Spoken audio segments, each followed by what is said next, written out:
کا مشہور سپہ سالار ہرمزان جب قیدی بنا تو حضرت عمر فاروق رضی اللہ عنہ کے پاس لایا گیا۔ عمر رضی اللہ عنہ نے اسے اسلام قبول کرنے کی دعوت دی، جسے سپہ سالار نے ٹھکرا دیا تو حضرت عمر فاروق نے اسے قتل کرنے کا حکم دیا، کیونکہ اس نے اسلام کو بہت نقصان پہنچایا تھا۔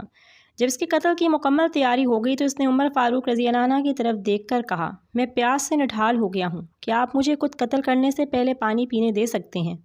حکم ہوا کہ اسے پانی پلایا جائے۔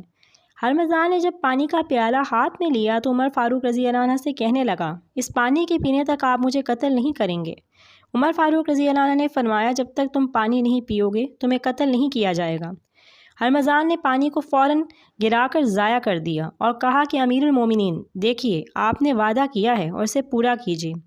حضرت عمر فاروق رضی اللہ عنہ نے فرمایا کہ ہم تمہیں قتل کرنے سے رک جاتے ہیں اور تمہارے بارے میں غور و فکر کریں گے۔ پھر جلاد کو حکم دیا گیا کہ تلوار رکھ دو۔ جلاد کے تلوار ہٹاتے ہی ہرمزان نے کلمہ شہادت پڑھا اور اسلام قبول کیا۔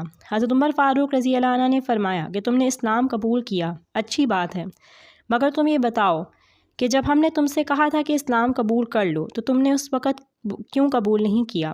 اس نے کہا کہ مجھے اس بات کا ڈر تھا کہ اگر میں اسلام قبول کروں گا تو میرے بارے میں یہ کہا جائے گا کہ موت سے ڈر کر ہرمزان نے اسلام قبول کیا۔ حضرت عمر فاروق رضی اللہ عنہ نے فرمایا، اہل فارس کی عقلیں پہاڑوں جیسی ہیں، جس کا مطلب یہ ہے کہ بڑے عقل مند ان کی عقلیں عظیم الشان ہیں۔ سبحان اللہ۔